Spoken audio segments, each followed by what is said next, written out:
영화 작업으로 알고 있는데 이번 영화 작업에 대한 소감과 앞으로도 영화 작업 저희가 들어오시면 계속 하실 의향이 있으신지 알고 싶습니다라고 질문해 주셨는데 저희 쭉 이어가던 그 질문에 요거까지 더해서 대답해 주시면 될 것 같아요. 그럼 일단 캐스팅 네네. 얘기해도 되죠? 네, 저는 어느 날 스타벅스에서 제가 모델 일을 어렸을 때 하고 2017년도 이후로는 이제 어머니 회사를 좀 도와줘야 되는 상황이 와가지고 그 회사 생활을 하고 지냈었어요.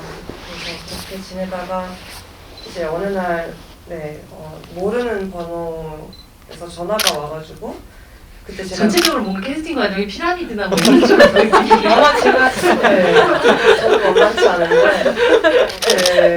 모르는 번호를 제가 원래 잘 안 받아요. 그래가지고 일단 미팅 중이니 문자로 남겨주세요 하고 이렇게 했어요. 근데 알고 보니까 이제 저희 그 아버지 쪽에서 형부님께서 연락이 오셨던 거예요. 그래가지고 이게 무슨 일이지? 제가 프랑스에서 오랫동안 살았었기 때문에 한국 쪽에 제 친가족이랑 이렇게 뭔가 이렇게 자주 보고 막 그런 상황은 아니었어가지고 뭐지 하면서 다시 전화를 했는데 이제 설명을 서서히 하시더라고요. 설마 너 한국 있지? 너 모델 일 한다고 얘기 들었는데 뭐 연기도 하니? 아니요. 그래? 해볼 생각 있어? 아니요. 근데 내가 아는 그 선배 대표님, 감독님께서 불어를 잘 하는 친구가 필요한데 한번 캐스팅 볼 생각 없니? 아니요. 왜냐? 다른 게 아니라 저는 제가 경험이 없고 잘할 자신 없는 것에 도전하는 거를 되게 그때 당시에 두려워했었고 약간 뭐 할 거면 제대로 해야 하는데 이 준비 기간도 너무 짧았었고 그렇기 때문에 자신 없어서 그냥 이제 아니요 했죠. 근데 이게 하루 지나 이틀 지나 계속 연락이 오시면서 야 이메일로 한번 대본만 한번 읽어봐 해가지고 이제 읽어봤어요. 읽어봤고 솔직히 시놉시스만 읽었어요. 제가 한글을 그렇게 오래 길게 읽을 수 있는 그런 편이 아니어가지고 일단 대충 이런 거구나 하고 이제 미팅을 하자고 하셔서 상암동에 가서 맞죠? 상암동 가가지고 엄청 멀더라고요. 또 가서 이제 올라갔어요. 그 건물에 처음 열리는 건물에 딱 가서 누군가가 안녕 쓰고 엄청 떨고 있던 남자가 일단 여기로 들어갔어요. 저 완전 엄청 긴장하셨어요. 뭐 그렇게 해가지고 이제 막 커피 마시고 뭐 그러면서 이제 대화를 하는데 이제 감독님께서 저한테 이제 설명을 해주셨어요. 이런 역할이고 그렇다. 근데 막 뭐 설명을 좀 하시는데 그러니까 주위 역할에 대해서 설명을 하시는데 이상하게 정말 앉을 때까지만 해도 일단 무조건 노다 그냥 예의상 온 거다 생각했었는데 대화하시면 하실수록 뭔가 제가 좀 빠져드는 거예요. 다른 게 아니라 저는 솔직히 이제 사회적인 문제들에 대해서는 잘 몰라서 그거에 빠져든 게 아니라 한 사람의 어떤 공허함이랑 버림받은 것 같은 제가 버림받은 건 아닌데 뭐 아무튼 제가 되게 감정적이에요. 그래서 그리고 가족이 되게 저한테 되게 의미 있는데 딱 주위 역할에 대해서 얘기를 하는데 뭔가 공감이 돼가지고 제가 한국에 혼자 살거든요. 그래서 그때부터 약간 조금 호감이 생겨가지고 관심을 좀 가졌다가 그 다음날 그 당일에 제가 집에 가서 아예 그냥 다 읽어보고 그 다음에 이제 다시 이제 연락해서 이렇게 하게 됐었어요.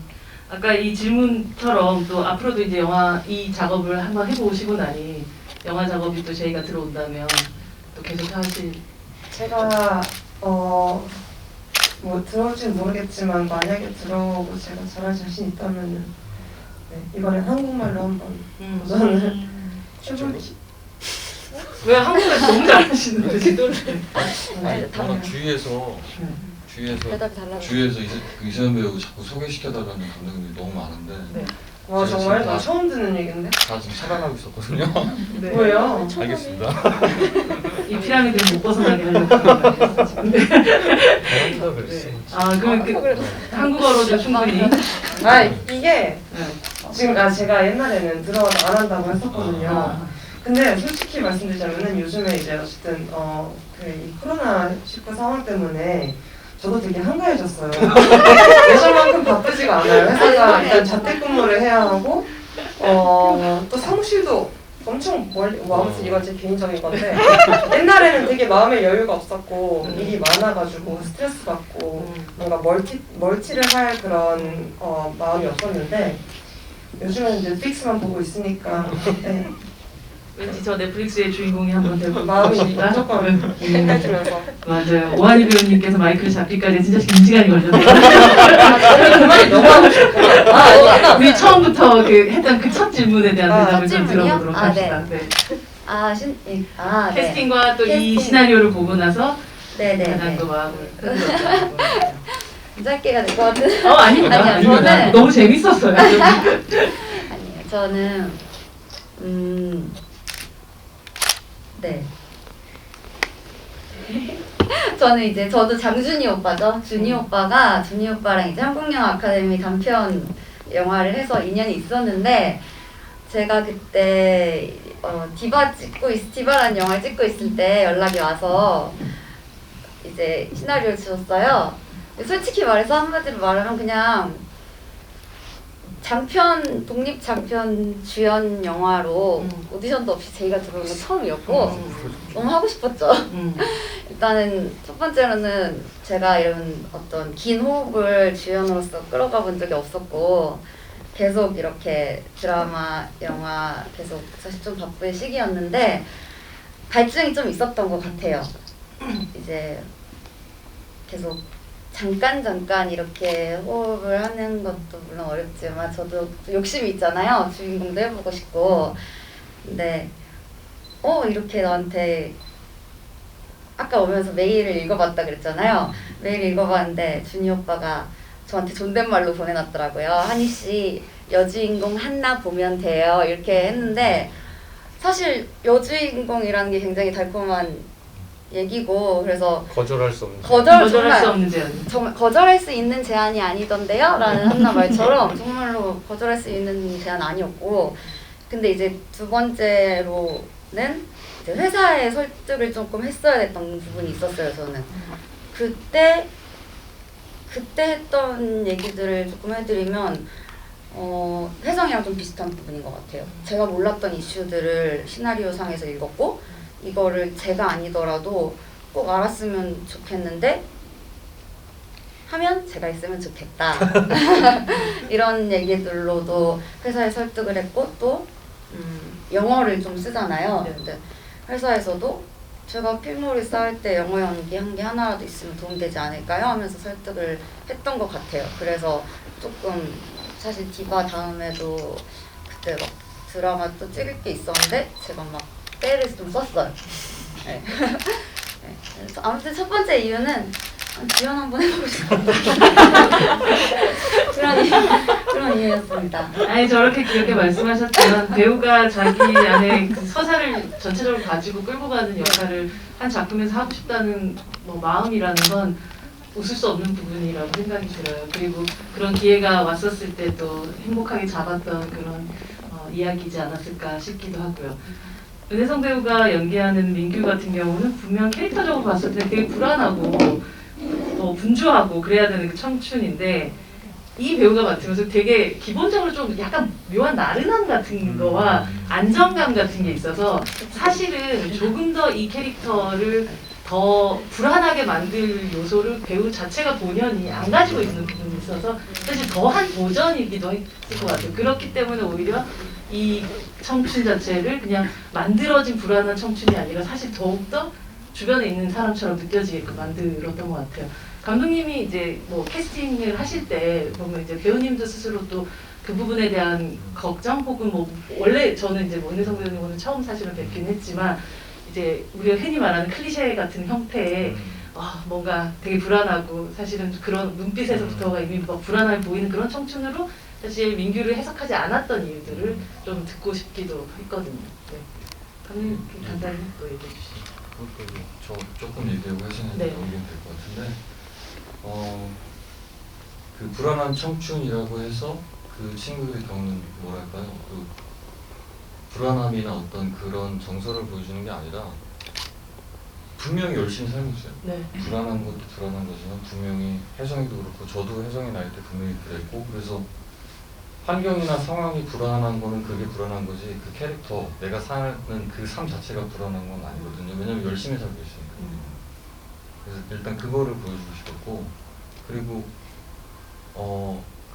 윤혜선 배우가 그 이 작품에서 보여줬던 건 저는 지나고 나서 생각하는 건 뭐냐면 저도 할 때는 몰랐는데 정말로 그때 이렇게 혜성이가 좀 민규가 됐었어요. 정말로. 그러니까 이게 짧게 얘기하자면 예를 들어서 그 극중 그 민규 역할이 그 다큐멘터리를 좋아하는 어떤 그 촬영 감독 역할이잖아요. 근데 혜성이는 그 다큐멘터리를 좋아하는 역할을 연기를 한 게 아니라 그냥 다큐멘터리를 지가 좋아했어요. 그러니까 그 다큐멘터리라는 그 장르 자체를 혜성이랑 저랑 둘이 뭐 같이 영화도 많이 보러 다니고 뭐 투쟁 현장이나 아니면 그 촬영장에 직접 가서 본인이 촬영도 해보고 그 투쟁하는 형들이 나와서 하는 얘기가 뭔지 본인이 직접 들어보고 그러니까 제가 영화에 그리고 싶었던 정말 그 100% 이상 그러니까 제가 다큐 현장에서 느꼈던 거를 혜성이가 실제로 그때 준비 작업하면서 본인이 느낀 거예요. 그래서 그냥 그 자체가 나온 거죠. 그래서 저는 요즘 다시 생각해보면 혜성이가 그랬던 거 아닌가? 아닌가요? 아닌가요? 들어볼까요? 그래서 솔직하게 말했죠.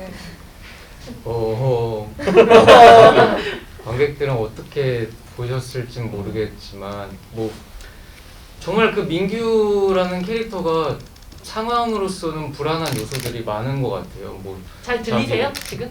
혹시? 네네네. 네, 이게 네. 마이크가 안 조금만 되나? 가까이. 네, 불안한 것 같아요. 근데 뭐 가스비도 못 내고 막 그런 상황들이 굉장히 불안한데, 근데 그 민규라는 캐릭터가 그 다큐멘터리를 좋아하는 그 단 하나를 가지고 굉장히 열심히 살아가고 있었기 때문에 오히려 그 불안함보다는 그 자기가 좋아하는 일을 우선 열심히 해보고 그리고 안 됐을 경우에 좀 고민하지만 그 열심히 살아가는 거기에 좀 집중을 했던 것 같아요. 그래가지고 뭐 소장님은 어떻게 보셨을지는 모르겠지만 그 민규라는 캐릭터가 불안하고 네. 그러지 않았던 이유가 그렇게 보여지지 않았던 이유가 네네. 그런 제가 그렇게 해석을 했기 때문에 라고 생각을 하고 또 제가 민규 캐릭터에 더 빠질 수 있었던 계기는 이제 아까 감독님 말씀하셨듯이 태어나서 처음으로 투쟁 현장을 가봤어요. 그래서 정말 거기서 가서 그 노동자 형들이 어떤 얘기를 하는지 들어봤고 아 이게 정말 문제고 정말 문제였거든요. 그래서 이거를 좀 들어줄 사람이 있었으면 좋겠다라는 마음이 좀 컸어가지고 아무튼 그렇게 준비를 했었습니다. 어쩌면 그 배우님의 지금 그 처음 느낌의 상태가 한나의 현재 상태, 그러니까 영화 속 현재 상태가 굉장히 또 비슷했기도 했을 것 같아요. 네. 맞아요. 저는 그래서 오히려 이런 이슈들에 대한 태도는 어렵지 않았던 게 제가 시나리오 처음 읽었을 때가 그 디바 현장 나가서 그 지방의 모텔에서 시나리오 핸드폰을 혼자 읽었거든요. 이 팀은 정말 모든 게 되게 구체적이에요. 너무 생생하게 너무 좋아요. 네. 이게 근데 와 이렇게 뭐야 이런 일이 있다고? 진짜 입양되면 뭐 이게 이렇게 돼? 친필 포기각수 이렇게 된다고? 근데 이게 딱 그냥 제가 앵두가 뭐 하냐고 했을 때 아니야 나 너무 집중했나 봐 했을 때 그 마음 그대로였어요. 그래서 저는 사실 감독님이 그 투쟁에 대해서 많이 알아보라고 했는데 별로 안 알아봤어요. 그냥 한나 그대로 하면 되니까. 그 영화 속에서의 변화를 고스란히 따라가셨고. 네, 그쵸. 네, 그랬습니다. 근데 이 한나 같은 경우는 뭐 아주 구체적으로 그려지진 않지만 그 인생에 사실은 아주 보통 사람들이 이후에 겪어야 될 좌절 같은 것들을 아주 어린 시절에 겪었던 친구였을 것 같아요. 이 한나의 약간 전사들에 대해서 스스로 조금 만들어놨던 어떤 이야기들이 좀 있으신가요? 캐나다를 간 거는 뭐 오석 코치님 때문인가요? 아니면 원래 주로 그쪽에 이제 뭐 캐나다로 유학을 가는 케이스들이 되게 많이 있었던 건가요? 캐나다 설정하고. 그 캐나다 설정은 말씀드린 그 코치님 때문에 제가 그 책을 읽고 좀 빌드업을 해서 그런 것도 있고 네. 또 설정상 이제 캐나다가 불어 영어를 또 다 네. 쓰는 그런 게 있어요. 케벡에서. 네. 그쵸. 네. 그리고 이제 감독님이 아사다 마오를 조금 얘기를 해주셨어요. 저 모두가 김연아가 될 수 있는 건 아니잖아요. 네, 참 슬픈 네, 맞아요. 건데. 네. 저는 결국에 이제 낙오를 했고 결국에 다시 돌아온 거고 김연아가 돼서 돌아오지 못한 친구이기 때문에 그래서 아사다 마오 책을 실제로 사서 읽기도 했어요. 그리고 좀 뭐 입을 엄청 사실 제가 거기서 티는 나는지 모르겠지만 굉장히 다양한 인물을 완수했어야 했기 때문에 정말 그런 어떤 인물이라고 얘기할 수 있을까요? 우리 영어 민규 오빠와의 로맨스도 살짝 보여줘야 했었고 멜로도 있었고 네. 그리고 저는 사실 제가 애착이 갔던 거는 우리 할머니 엠도와의 어떤 관계도 보여주고 싶었고 그리고 제가 가장 관객들이랑 마음이 맞닿아 있었던 건 아까 얘기했듯이 이런 이슈들에 대한 마음 그런 것들부터 해서 네 그리고 주위의 마음도 제가 공감할 수 있었고 되게 여러 가지 포지션이 있었던 것 같아요. 그래서 제가 그렇게 낙오된 채 뭔가 한국에 떨어진 마음까지 잘 표현했는지 모르겠지만 좀 너무 오래돼서 기억을 떠올려 보자면 제 첫 촬영이 그거였어요. 민규가 제가 넘어져 있는 사진들을 보면서 짠하게 바라보잖아요. 근데 제가 오히려 그게 첫 촬영이었던 게 조금 좋았던 게 실제로 이제 빙상장 가가지고 근데 제가 실제로 스케이트를 못 타요. 넘어지는 건 되게 쉽게 하실 수 있어요. 정말 계속 넘어지면서 찍었거든요. 저희 조원 오빠랑 계속 넘어지면서 찍었는데 그게 좀 마음을 알 것 같아요. 진짜 계속 넘어지니까 좀 짜증나더라고요. 원래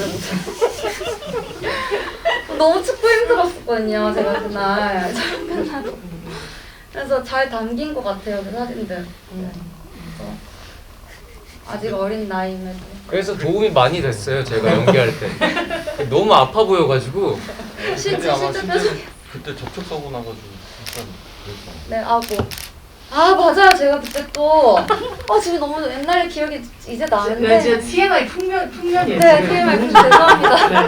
제가 그때 어디서 이런 얘기 들었어요, 그렇죠? 네, 자동차 저기 올라오다가 접촉사고 나서 몸이 안 좋아 있는 상태에서 또 그걸 이제 하고 원래 전치 2주가 나는데 부상 투혼까지. 부상 투혼 사실 말씀하셨던 대로 이제 그 하나가 갖고 있는 여러 가지의 그런 도전 중에서 하나가 또 말씀하셨던 대로 이제 약간 외딴 어디선가에도 속하지 못하는 부분들이 살짝 이해를 할 수 있게를 만들었던 부분이었을 것 같아요. 보면 주의를 이해하게 하는 부분들이 그런 여기서 이제 가장 크게 또 처음에 나오는 어떤 말이 이제 제3자라는 뜻을 얘기를 하게 되고 사실 어떻게 보면 주희에게는 관계에 되게 바깥에 있는 사람이 돼버린 어쩌다 보니까 그렇게 된 사람이 그 자기가 3자라는 말을 들었을 때 굉장히 또 흥분할 수밖에 없는데 이제 이소연 배우는 혹시 이제 살면서 많은 뭐 외국에서의 생활을 또 하다 보니 어떻게 보면 이런 느낌 같은 것들을 어느 공간에 가서나 좀 받게 되는 경우들이 좀 많이 있지 않았을까 그런 면에서 이 캐릭터에 대해서 더욱더 공감하는 부분이 좀 커지진 않았을까라는 또 생각도 들었어요. 제가 제 인생의 여러 가지 경험으로 주의 역할을 이해할 수 있었던 부분들을 말씀드리자면은 일단 제가 처음에 프랑스 갔을 때 그때 당시에 그게 언제쯤이에요? 1999, 8년도? 그럼 정말 어릴 때 가셨겠네요. 네, 네 살? 그때 당시에 일단 제가 파리에 있었던 게 아니라 그 부근에 좀 시골 같은 그런 좀 평화로운 동네에 있었는데 제가 유일한 동양인이었어요. 그리고 그때 당시에는 불어를 아예 하나도 말 못했어. 한국어도 말하기 힘든 나이죠 사실 아직까지 4살 때면. 은근히 그때는 말 잘했다. 지금보다 말 잘했다. 근데 이제 그때 갔을 때 아직도 전 첫날이 기억나요. 모두가 저를 외계인으로 쳐다보는 거예요. 그리고 이제 막 뭐 칭따오 꼬니치와 하면서 막 이제 막 어떻게 보면은 비하하는. 좀 네 그렇죠. 네. 약간 그 레이시즘이 한국말로 인종차별을 이제 많이 느꼈었어요 그때 당시에. 근데 그거를 제가 용납을 못 하겠는 거예요. 그래서 그 어린 나이에 정말 얘네들이랑 내가 싸울 수 있을 만큼 빨리 불어를 배워야겠다. 전 싸웠다는 줄 알고. 싸우기도 많이 싸웠어요. 말싸움. 근데 어쨌든 그렇게 해서 제가 한 2달, 3개월 만에 어머니 말씀으로는 깜짝 놀랄 정도로 그냥 불어가 완전 늘어서. 네. 그래가지고 그러면서 이제 저는 이제 쭉 거의 그냥 프랑스인처럼 엄청 자유롭게 되게 문화 자체가 다르잖아요. 그래서 그렇게 쭉 또 살다가 또 한국에 다시 오면서 그걸 다시 한번 느꼈죠. 그러게요. 다시 한국에 처음 오셨던 건 몇 살 때 정도셨어요? 처음이 아니라 네. 정말 이제 와서 정착하겠다. 정착하겠다가 2013년도였는데 그때 제가 처음에 했던 일이 어쨌든 회사에서 일하는 거였어요. 그래서 그 기자 일을 했었었는데 그때 당시 제가 한국말을 정말 너무 못했었어요. 거의 못한다고 할 정도로 그냥 뭐 심지어 사투리까지 프랑스 사투리까지 섞어서 약간 안녕하세요 이서윤입니다 이 정도로 했었어요. 근데 그걸 다 떠나서 이제 제 행동 자체가 프랑스, 그러니까 좀 유럽 스타일이었기 때문에 우리나라 사회에서 너무 많은 오해랑 미움을 받았었어요. 그리고 제가 하는 모든 행동들이 되게 제 딴에서는 되게 당연한 건데 남들이 봤을 때는 좀 똘끼 있어 보이는 그런 것들.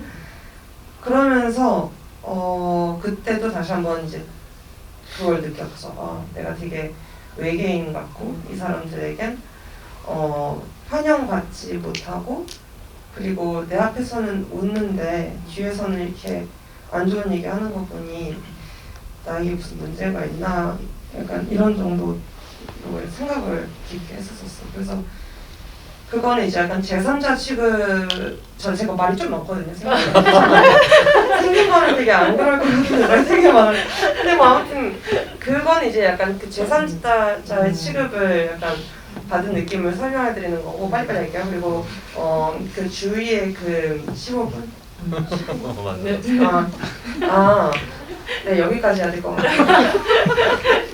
아니에요. 그 말씀 주시면 돼요. 아니 제가 이제 제 친아버지랑 뭐 부모님이 이혼하시고 나서 되게 굉장히 오랫동안 못 봤었어요. 10몇 년 동안.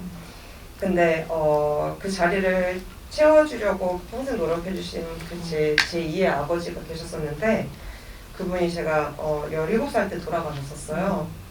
근데 사실 저한테는 그분이 진짜 제 엄마고 제 아빠고 제 모든 것이었거든요. 그래가지고 딱 주희가 그 빈자리에 대해서 얘기할 때 감독님이 딱 그걸 말씀하시는데 너무 이해가 되더라고요. 저는 그분이 돌아가신 이후로 제 정체성을 거의 약간 잃었을 정도로 되게 혼란스러웠거든요. 그래서 이건 뭐 개인적인 얘기지만 뭐 아무튼 그래가지고 했었어요. 하지만 그게 또 영화 속의 캐릭터들을 우리가 충분히 또 이해할 수 있게끔 만드는 그 요소 때문에 그것 때문에 어떻게 보면 제가 이 영화를 하게 된 거예요. 딱 그 유일한 공감할 수 있는 그 부분이 딱 그것밖에 없었거든요.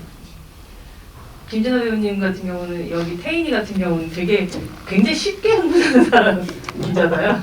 네 맞아요. 그만큼 근데 또 다른 말로 치자면 정의롭지 못한 것들 그리고 불합리한 것들에서 언제라도 화낼 수 있는 준비가 돼 있는 사람이라는 게 결국은 이 캐릭터의 힘을 만들어줬던 부분이 있었을 것 같아요. 처음에야 물론 별로 하고 싶지 않으셨던 영화겠지만 네, 농담이고요. 네, 이 태인이라는 캐릭터에 대해서 진아 배우님께서 느꼈었던 가장 큰 강점, 이 친구의 매력이라는 무엇이었어요? 매력.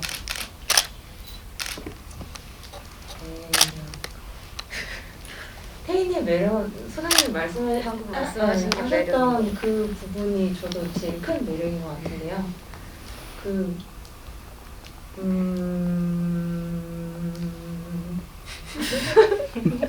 네, 정말 큰 매력인 것 같아요. 그 불의를 보면 참지 못하는 그런 모습들이 사실 좀 남자 캐릭터에서 많이 보이는 모습인데, 네, 그렇습니다. 돈도 잘 빌려주고. 돈도 그쵸. 잘 빌려주고 의리도 있고. 되게 관대하고. 네, 네. 근데 저 뜬금없이 할 말이 있는데 네, 하시죠. 사실 이 영화에서 가장 적합한 저와 동일한 인물을 말하자면 저는 태인이에요. 나는 한나랑 비슷하다고 얘기하려고 했는데? 정말 모든 사람들이 태인을 아, 자신과 비슷하다고. 제가 진짜 약간 성격이 네. 굉장히 생각보다 좀 여성스럽게 못해요. 여성스럽다는 건 또 꼭 그런 뜻은 아닙니까? 네. 아, 정의로우신 분이시니까. 그리고 돈 빌려줘. 너는 이제 그만해. 근데 그래서 그런데 그리고 제가 못 참는 것도 있잖아요. 약간 저한테 피해 주는 건 아닌데 약간 상황 이거는 자체가 이거는 이해가 안 된다. 객관적으로 네. 개념이 아니다 싶을 때 제 친구들이 저한테 설마 제발 어. 가만히 있어 할 정도로 나서요. 나서서 이걸 따져요. 근데 그걸 좀 고쳐야 돼요, 제가. 그래서 하루에 한 10번 싸워요. 사람들이랑. 모르는 사람들이랑. 싸우는 사람 사실 요즘은 잘 없잖아요.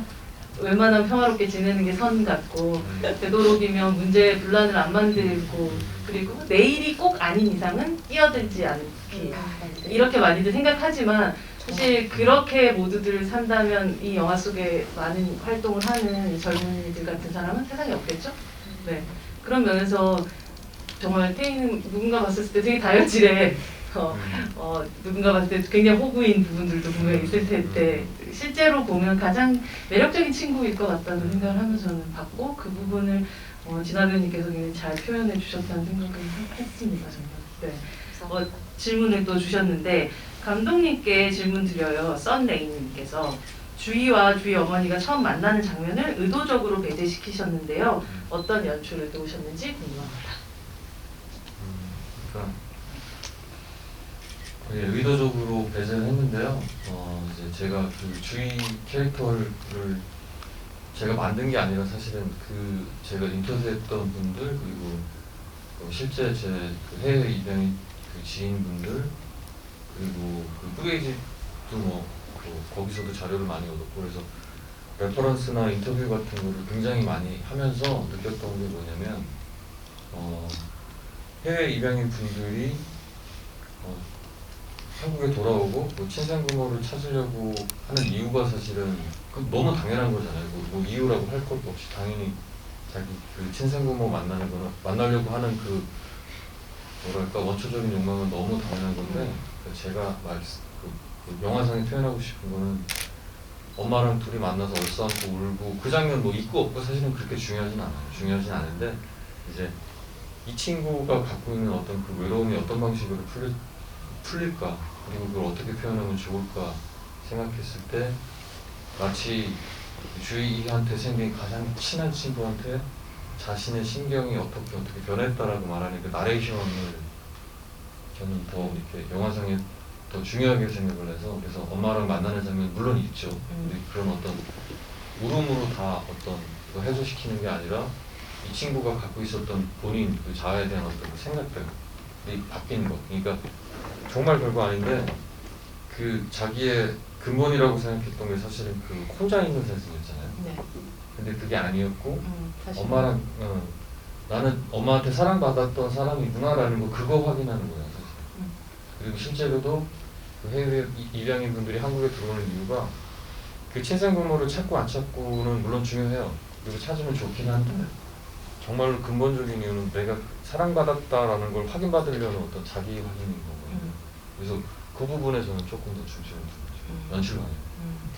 저희 사실은 시간이 그렇게 많이 남진 않았지만 제가 하는 질문이 긴 대답을 가져오게 할 수도 있겠다는 생각이 들어서 좀 걱정이 되긴 하지만 사실 이 영화 속에서 카메라를 중고장터에 내놓는다는 의미는 어떻게 보면 자기 인생에서 한 시기에 아주 긴 시기를 바쳤던 걸 내놓는 포기하고 싶은 순간들이라는 게 찾아왔다는 뜻이기도 하잖아요. 그 상징 같은 건데 각자에게 혹시 그것이 무엇이든 간에 내가 긴 시간을 쏟아냈던 것들을 놓고 싶었던 잠깐 중고장터에 내놓고 싶었던 어떤 순간 같은 것들이 혹시 있으셨었는지 그리고 그것이 어떻게 또 다시 회수되었는지가 궁금합니다.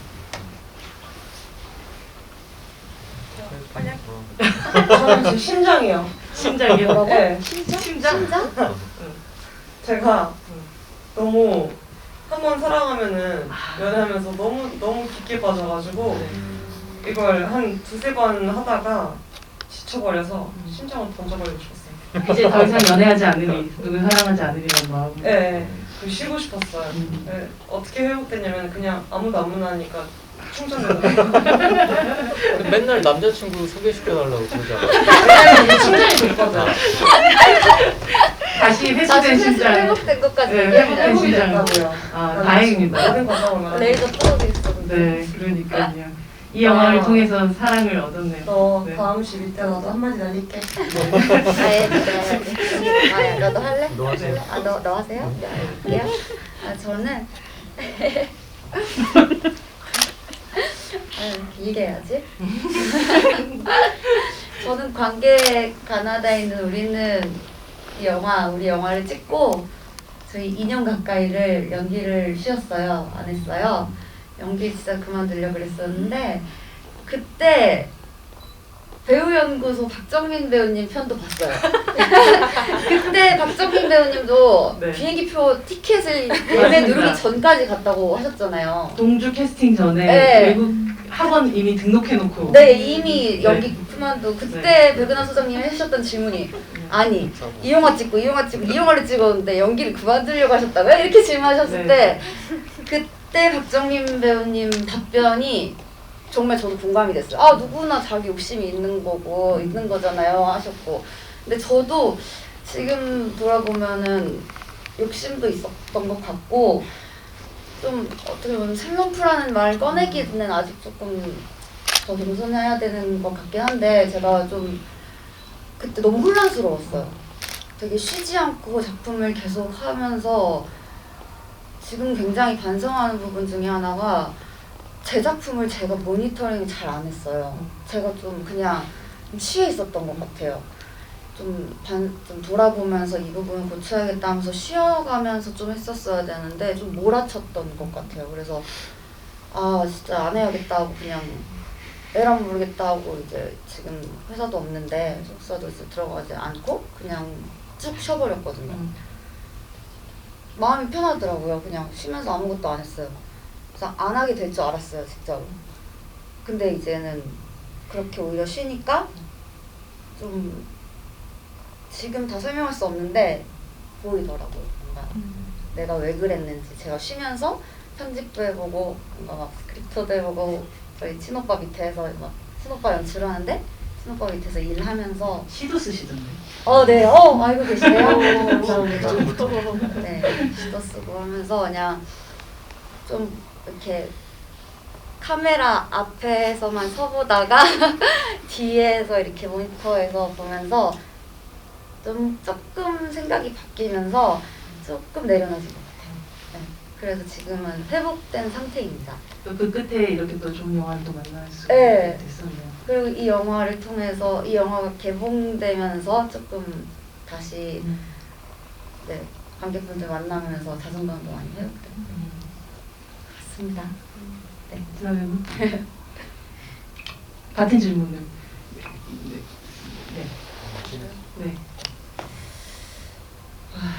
저도 한이랑 비슷하게 연기인 것 같은데 연기라는 게 진짜 다른 배우분들은 어떠실지 모르겠지만 저는 이게 진짜 너무 잘 하고 싶고 너무 좋아하는 일인데 이게 정답이 없잖아요. 근데 어릴 때부터 우리는 계속 막 정답을 찾는 것만 교육을 막 받다가 갑자기 연기를 너무 어릴 때부터 해보고 싶었던 연기 세상에 딱 들어왔는데 정답이 없는 거예요.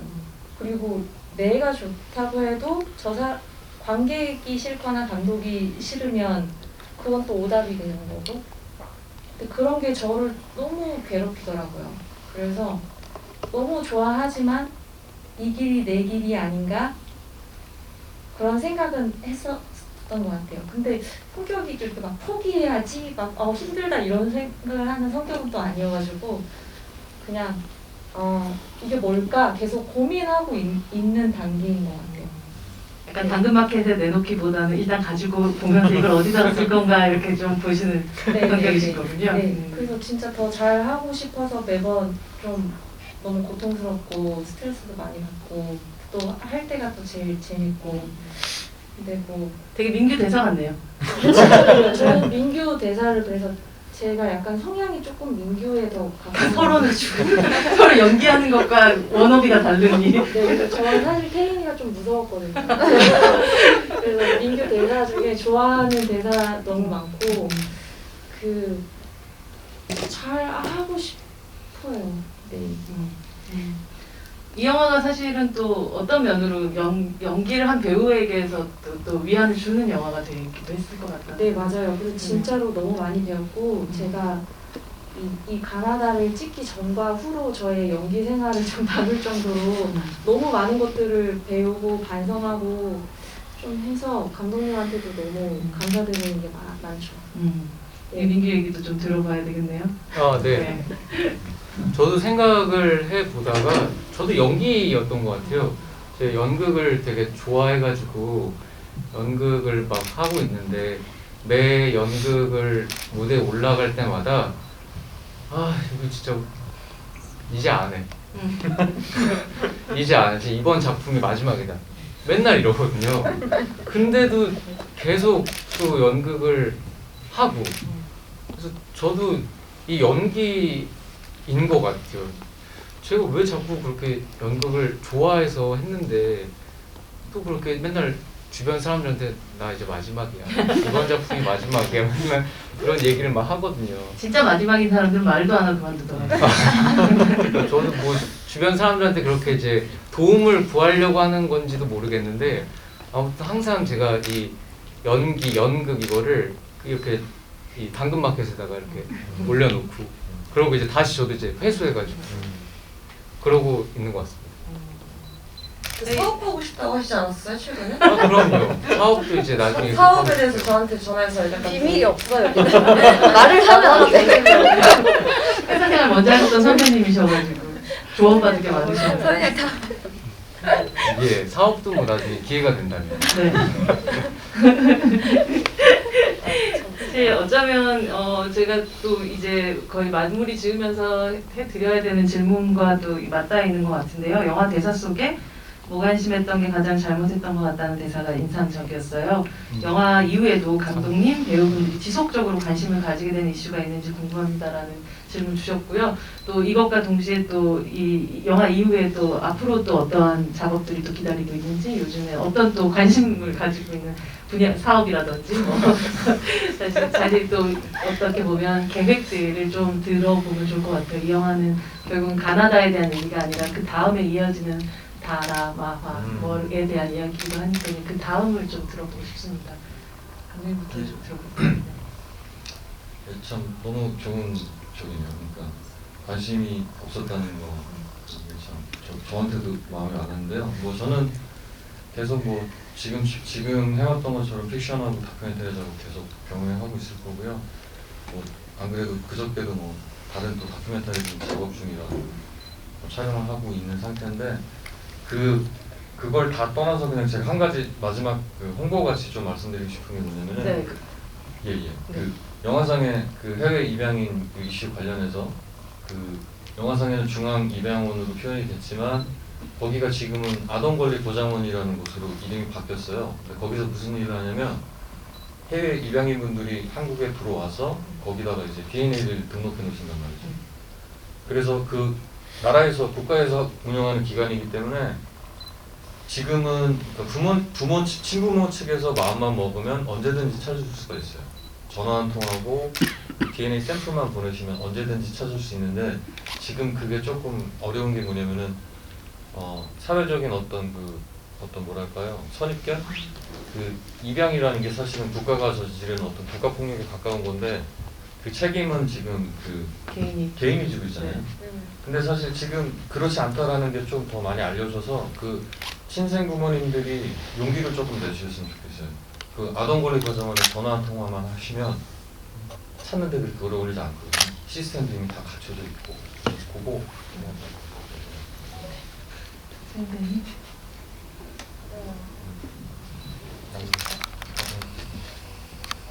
네, 질문이 뭐였죠? 앞으로의 계획. 앞으로 계획이요?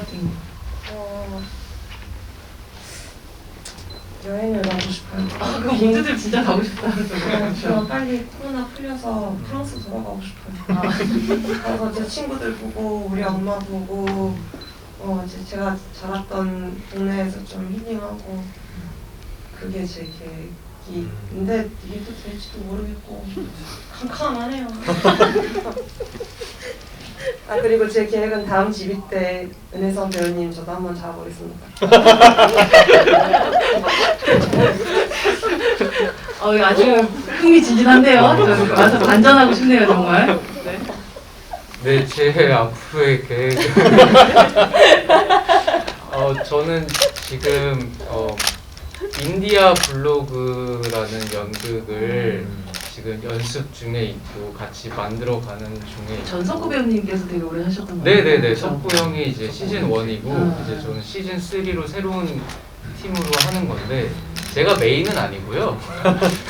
뒤에서 이제 음향 오퍼와 함께 이제 자질구레한 역할을 맡는 그런 걸 하고 있는데 지금 그 연습 중에 있고 그리고 또 지금 뭐 이렇게 촬영 중에 있는 것도 있고 앞으로의 계획은 저는 연극 많이 하고 싶습니다. 영화도 하고 싶고 네, 2개만 하고 싶어요. 드라마는 네. 매니저분이 저기 앞에 계시는 거 아닙니까? 이제 되게 서운한 것 같은데요, 약간? 아니에요. 네, 그러게 저도 모르게 이렇게 드라마는 하고 이쪽을 봤네요. 한이 배우님? 아, 네. 저 질문 2개였던 저는 약간 무관심했던 부분에 대해서 얘기했다면 서윤이 때문에 그래도 약 감명 가는 건데 그래도 서윤이랑 얼마 전에 인터뷰하다가 서윤이가 독립영화라는 걸 처음 알았대요. 맞아. 네. 근데 그 독립영화에 대해서 좀 알아보게 된 이유가 상업영화랑 다르게 이게 재밌다가 아니라 조금 뭔가 지루하고 조금 영화 지루해요? 허술할 수 있을지라도 우리 영화 말고 우리 영화 독립 영화입니다. 우리 영화 말고 독립영화가 조금 그럴 수 있을지라도 그러니까 조금 저예산으로라도 이렇게 사람들이 의미를 가지고 알리고자 하는 내용을 가지고 영화를 만든다는 거에 되게 감동을 받았다는 말을 하는 거예요. 그래서 제가 그 말을 듣고 저도 사실 어느 순간부터 독립영화를 많이 안 봤는데 그 얘기 듣고 집에 가서 되게 생각을 많이 했어요. 그래서 나도 사실은 연기 안 하겠다는 생각을 하니까 되게 TV 보기가 싫더라고요. 그래서 드라마, 한국 영화 정말 안 봤는데 조금 앞으로는 작품을 조금 많이 볼 계획이고요. 그래서 앞으로의 계획은 그동안 활동을 너무 안 해가지고 사실 계획이 딱히 지금 없는데 열심히 가빠지기 위해서 노력을 해볼 거고요. 사실 오늘 되게 낯익은 어떤 관객분들 이렇게 많이 만나서 기분 너무 좋아요. 그래서 열심히 활동을 해보겠습니다. 네. 네, 저희 계획은 사실 특별히 없는데 우선 단편 영화 찍어놓은 것들 네? 아니, 우리 팀 왜 이래, 이러고. 단편 영화 왜요? 작업했던 것들 네, 이제 다음 달부터 영화제 뭐 시작할 것 같고요. 그리고 오디션 계속 이제 보고 있고 그렇습니다. 그리고 제일 중요한 이제 가나다 일정이 아직 맞아요. 네, 잡혀 있는 것들 잘 하고 싶고 또 그 기간 동안 관객분들이 어떻게 보셨는지 좀 얘기를 많이 듣고 싶어요. 저는. 네. 맞습니다. 여러분들도 또 이어지는 GV의 엄청난 설전들이 이어질 것 같으니 또 함께 계속 해주시면 좋을 것 같아요. 사실 영화 보면 뭐 해본 노동자, 독립 다큐, 뭐 입양, 실향민, 청년 문제 아마도 굉장히 구체적인 키워드만 생각을 한다면 조금 더 거대하고 되게 무거운 단어들처럼 느껴지긴 하지만 영화 속에서 그것에 몸담고 있고 자기 청춘을 바치는 친구들이 과거의 또 세대라면 뭔가 소명의식, 사명감, 그냥 무거움 이런 것들로 싸우는 사람들 그런 세대가 있었고 그랬어야 되는 시대가 있었던 것 같은데요. 지금은 이 거절할 수 있는 제안임에도 불구하고 거절하지 않고 자기의 상식에 맞지 않는 것들에 대해서 분노하고 또 재밌고 좋은 것들을 거절하지 않고 살아가는 이런 청년들의 이야기라서 훨씬 더 저는 구체적으로 건강했던 영화였던 것 같아요. 그래서 사실 우리의 또 영화 안에서는 이야기 안에서는 이런 건강함이라는 것들이 너무 나이브함이 아니라 사실 좀 필요하지 않을까라는 생각을 하면서 저는 영화 봤었던 것 같아요. 여러분들도 충분히 그렇게 느끼셨을 거라고 보고 또 오늘 들으셨던 아주 또 구체적인 얘기들을 앞으로 이어지는 지부에서 아주 흥미진진하게 나올 것 같으니까요. 여러분들 계속해서 이어서 참여해 주셔도 좋지 않을까 생각하고요. 오늘 또 감독님이 당부하셨던 또 이렇게 조금 더 알려지면 좋겠다고 생각했던 부분들이 있다면 우리가 또 SNS라는 것이 있으니까요. 영화를 보지 않으신 분들에게도 또 더 알려질 수 있는 기회들을 좀 마련해 주시면 좋을 것 같습니다. 토요일 이 시간 너무 귀한 시간인데 함께 해주셔서 너무 감사드리고요. 간단하게 인사를 쫙 하면서 끝내도록 할까요? 인사부터. 네. 감사합니다. 사랑합니다. 박수 부탁드립니다. 네. 감사합니다. 또 뵙겠습니다. 네, 박수 부탁드립니다. 다음 GV 기대해 주세요. 건강하고 행복하세요. 그게 제일 중요합니다. 네, 감사합니다. 네, 와주셔서 너무 감사드리고요. 조심히 돌아가시길 네. 바라겠습니다. 네, 건강하게 또 뵙겠습니다. 감사합니다.